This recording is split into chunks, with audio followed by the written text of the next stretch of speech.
How you doing? Good, thanks. How are you? I'm good. How was the travel? How was the flight? When did you get in? It was long. Got in Monday midday. And it's funny with someone like that. I mean, you obviously got much time to travel and stuff.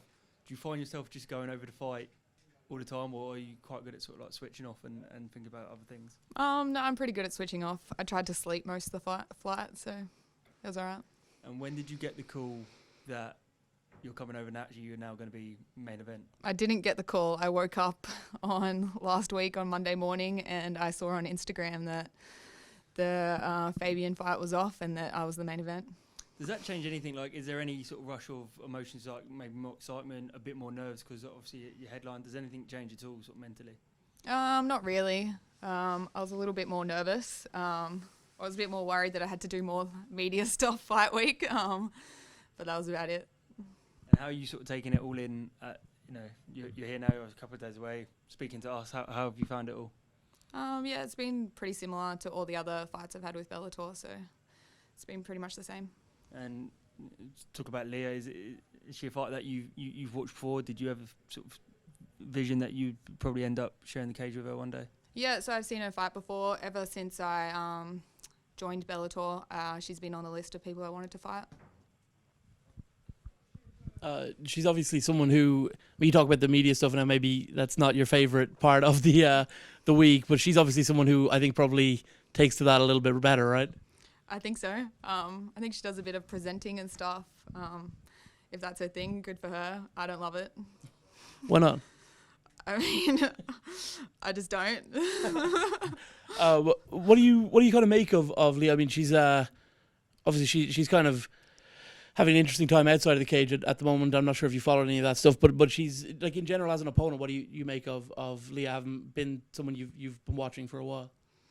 Yeah, she's got a lot more experience than I do. I think she's quite crafty. She unpredictable and a good MMA fighter.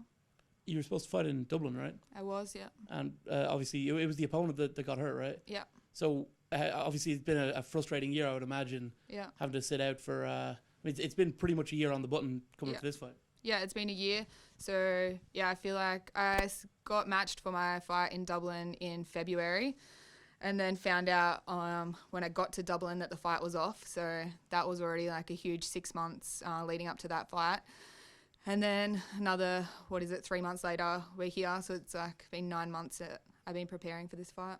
Was it, like, I mean, getting to Dublin as well, like, you probably would have preferred to have found out maybe 2 days before and not have to do that big long flight. Yeah, I wasn't happy that it was literally like 6 hours after we got to Dublin that I found out the fight was off.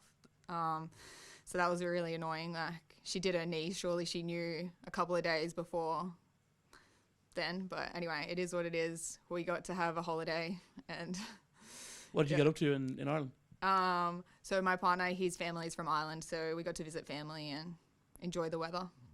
How do you expect this fight with Leah to go? Obviously, she's someone who... she's more of someone who spends the time on the ground if she can. Do you expect to keep it standing up, or do you think it'll be something where you're going to have to kind of persevere? And I mean, it should be completely different, like a Sinead Kavanagh type. Mm-hmm. How do you see the fight playing out? Either way, I'm comfortable wherever, standing on the ground. Obviously, my background is in judo, so on the ground as well. So if we go to the ground, I'm quite confident. But I've been working on my striking a lot, so I'm happy to keep it standing as well. And you'll be the number one contender if you win on Saturday night. Apparently.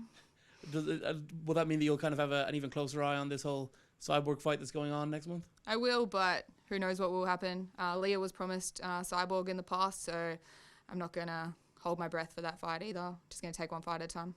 As like someone who has been fighting for as long as you have and stuff in training, like I would think that Cyborg is kind of one of the names you would almost kind of dream of fighting though, right? Yeah, of course. When I first started MMA, obviously she's the best 145er ever, so that's always like, okay, we're starting MMA, one day we're going to beat Cyborg. So yeah, it's always been the goal. Thank you. No worries.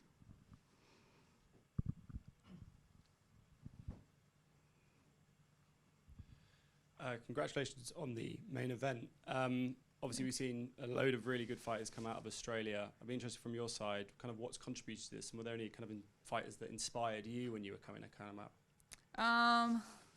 Yeah, so I like watching all Australian fighters, but probably my coach, Daniel Kelly, who's just behind. He had 10 fights in the UFC. He also did judo beforehand. He was the one I went to when I was like, I think I want to have an MMA fight. And he kind of put me on this path to where we are now. Amazing. And obviously you don't want to give us predictions, but how do you see the fight playing out on Saturday? Me winning. Fantastic. Thank you. Good luck. Thanks. So it is good to see you back on a card so soon. Obviously, all the drama that went down with getting all the way to Dublin for it to be cancelled. And you did say on Instagram after that, it was like, turn up, I make weight, and I'm always ready to fight. Give me someone ranked and exciting. Main event, #1 contender bout, Leah McCourt. Do you feel like that sort of wish has kind of been granted there? Yeah, I do feel like my wish got granted. We kind of called out all the people who were ranked above me, and the next week we got the call asking if we'll fight Leah, and 100% straight away said yes. And obviously, 5-0 going into this fight, the stakes now a lot higher, obviously, not to put too much pressure on it. There's already a lot of pressure. Is it sort of surreal to now be looking at, this fight could potentially, one, propel me to the title, it can give you the big matches against, people like Cyborg. What sort of, at being 5-0, how does that sort of feel for you? I didn't think I would be here so early on in my career, but I'm trying not to think about it and get too nervous, just staying focused on the fight and what's ahead of me on Saturday. And not in a sort of looking away, but more in like a dream matchup kind of fight. Are there people sort of, now that you're at this level and at, the top side of the rankings, are there fights that you're like, I would really like to fight that person? Obviously, people like Kat Zingano, obviously, big fights out there for you. Yeah, so I think every time someone asks me this question, I've always said I wanted to fight Kat Zingano, just because I think it would be fun. Well, hopefully we'll see that down the line. Best of luck on Saturday. Thank you. That it? All right, jumping over to Zoom. Let's kick it off to Mike Pendleton. Sara, how do you feel that your experience in facing these veterans that you faced in your most recent fights will help you, against Leah? I think that I'm always coming in as the underdog, which suits me well, so I don't feel the pressure as much, and just going out there to give it 100%. And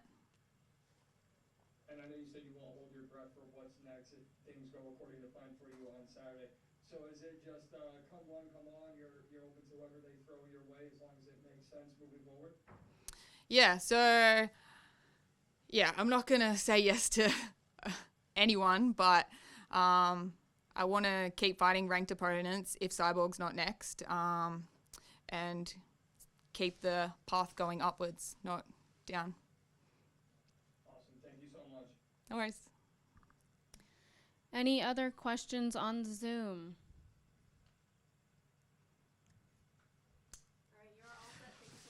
No worries. Hey, how you doing? I'm good. We were speaking to Sara earlier. She said she didn't even get the call. She just woke up to the news that she was main event. How did you find out about the news and everything that goes with it? I think I was pretty similar. I was just finished training. I was in my apartment in Liverpool, and then Mike sent me the press release and said that you've been moved to main event. That was how I found out. Does it change anything, like the nerves, I guess, maybe the excitement? Does it change anything being bumped to the main event? It's obviously an honour because 2 females are headlining the card in Wembley. I was the main event at Bellator Europe. And it was like history as the first female to represent as a woman and get that call. So it's nice to just have that again and here in London. I love fighting in London. I was co-main event when MVP fought here a few years ago, and it was exciting, so I'm glad to be back. Yeah, and Sarah was quite honest when she was speaking to us. She said she doesn't necessarily like all of this stuff. It's all still quite new to her. You obviously have the benefit of being through this all a little bit more. Do you think the fact that you have the experience both in and out the cage, come fight night, will actually be quite a big deciding factor? Yeah, I don't think anybody likes doing this when they're cutting weight and exhausted and fed up, but I think the experience of always being like thrown in at the deep end or always being pushed up the card or main event definitely helps. I don't know how she deals with pressure, how she handles it, but I definitely feel the benefit this week because it just feels like business as usual. Leah, obviously after the Sinead Kavanagh fight kind of fell through, how quickly, like when did you start feeling like, all right, I'm ready to get back training and get back in the cage and stuff? So it took a long time because the break was so bad, and I tore my oblique as well. So if you think like any twisting, any movement at all, like I couldn't sleep, I couldn't barely breathe for so long. It took so long for recovery and my rehab. And then when I felt like it was healed, even when I went back training, I kept like twisting it, or anytime I had weight or I was carrying anybody's weight and trying to rotate, it was playing up again. So it took a long time to feel 100%. It was probably like July time or end of July, I started feeling like okay, like back to full health. Was there a point like maybe like kind of April, May time where you're thinking it's not healing at this pace you would have liked, that perhaps the year was going to be like a write-off? Yeah, totally. I think the doctor at the time, the surgeon, said if it doesn't heal, it's still like sticking out a bit. If it doesn't heal, you might have to get a metal plate under the rib to flatten the rib and let it that heal, and then take the plate out again if it doesn't heal it the way you want it to. But luckily I did like extensive rehab and just followed everything by plan. And of course, it says it here, #1 contender fight. Again, yeah. So after, like, presuming you get the win, are you going to have to, like, go to Saudi yourself and I don't know what track I'll down have to Chris do. Cyborg? Who knows what I'll have to do. I've already faced off against her. It was meant to be happened so many times. So unless I'm in the cage with her, then that's when I'll believe it's the #1 title fight. How do you reckon her fight with Pacheco's going to go? It's always hard to. I always say it's always hard to bet against Cyborg. I think Pacheco's. She's obviously got heavy hands. She's extremely dangerous, but it's always hard to bet against Cyborg. Hi, Leah. You're one of the biggest names in the division. Well, one of the biggest names in MMA, full stop. Do you think that puts an extra target on your back? And if so, does that make you train even harder?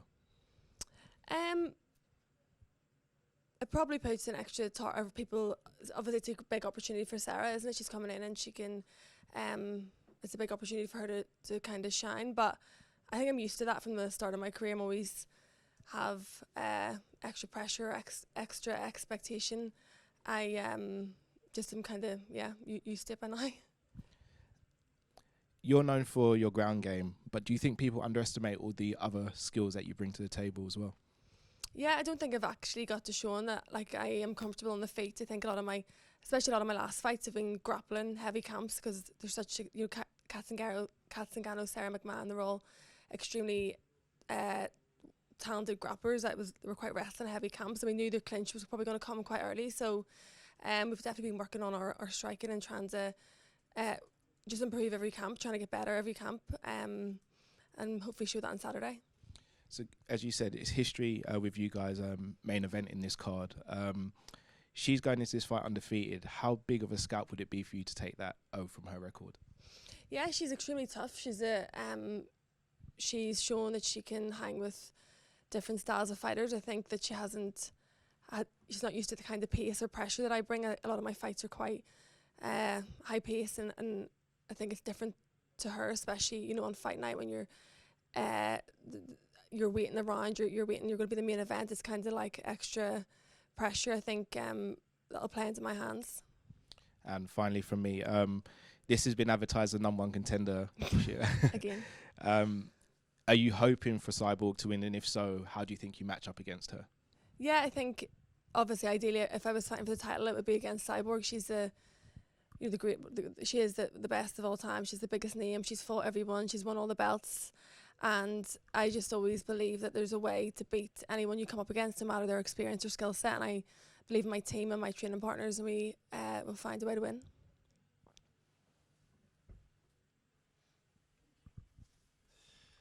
Hi, Leah. Obviously, you're known for your grappling, and as you mentioned, obviously, your striking has massively improved. Are you looking to keep this as a grappling contest, or are you more so going to look to expose some of the striking that you've been working on? Yeah, I'm just looking to go in there and be the best version of myself, whether it's on the feet or when it hits the ground. You can't really plan ahead what's going to happen. I could clinch in the first minute, it might not, but I just am prepared everywhere, and that's, we worked extremely hard. I have to leave my daughter for like 3-4 months at a time. I travelled to Liverpool to get the best training with the best coaches and team, and it's shown in my last couple of fights, just the improvements, and that sacrifice has paid off. You mentioned leaving your daughter there. I mean, what have you got planned post-fight? Is it going to be straight home, or are you going to be enjoying the London nightlife? Well, I wish. I actually am flying to Boston at 9 a.m. the next day. I have to be at a class in Harvard Business School for at 3 p.m. they have a crossover to business course with athletes, so like all the NBA or NFL or I've been accepted onto this course. It's like a semester long at Harvard Business School, so I literally have to be in class at 3 p.m. the next day at Harvard, so I really hope I don't have black eyes or injuries. Well, let's hope for a quick finish. Yeah, the first round. Well, thank you very much. Good luck for your fight. Thanks. So obviously, I know you expressed a little bit of frustration sort of after the merger. You felt maybe not being respected as much when it came to the rankings. This fight now being a main event, and I know we keep saying it, for the number one contender slot, has that sort of gone any way to maybe healing those feelings, or is it still like you just trying to prove that you are at the very top of this division? Yeah, obviously I was frustrated whenever they didn't make the Cyborg fight for Belfast, but I got injured anyway, so I can't bitch and moan too much, because that fight would never happen, because obviously this wasn't in God's plan. So I'm here, and I'm just excited to be given that, as a woman, as that profile, and to be able to come out and show the improvements that we've made over the last couple of months, even with being injured. And obviously with the difficulty of trying to make a fight with Cyborg, if obviously depending on how that fight goes, if they were to potentially offer you the rematch with Kat, is that a fight that you do want to get back down the line as well? Yeah, I really wanted that fight back. I think it would have been an exciting fight. I don't really know what her plans are. They've told me to, if all goes well on Saturday, to stay ready for October in case anybody pulls out of that fight. So, but my focus is on Saturday night and just getting the job done. And not to go too much into, obviously, with Ryan's recovery at the minute, he's shown incredible progress compared to especially what the prognosis was. How has that sort of driven you on during this camp, seeing how far he's come from where he was? Yeah, I've heard he's had an amazing recovery, and I wish him well with the rest of his healing. As well, best of luck on Saturday. Thank you. All right, jumping over to the Zoom, let's kick it off to Mike Pendleton. Leah, you've been asked 100 times about everything kind of leading up to this fight. When Saturday gets here, can you talk about the emotions you'll have to just get back in there, once again prove your standing as the top contender in this division and one of the best female fighters in the world? Yeah, I'm feeling really good. We've had such a great camp.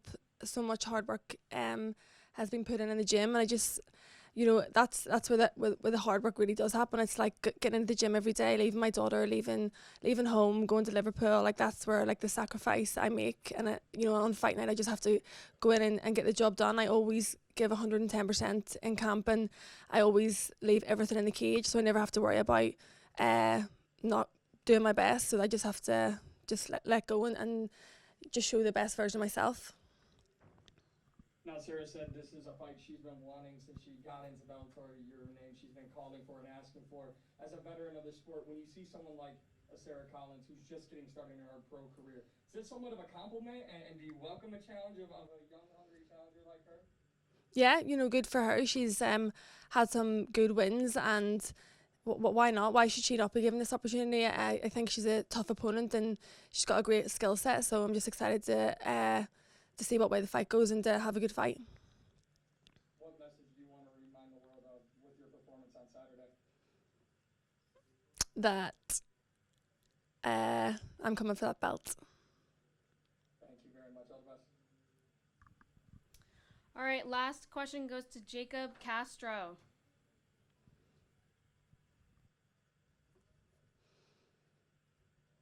Hi, Leah.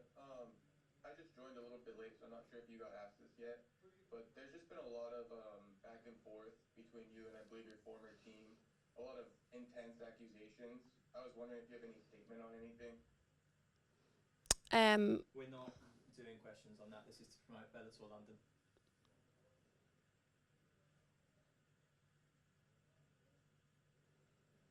All right, that is all the questions on the Zoom.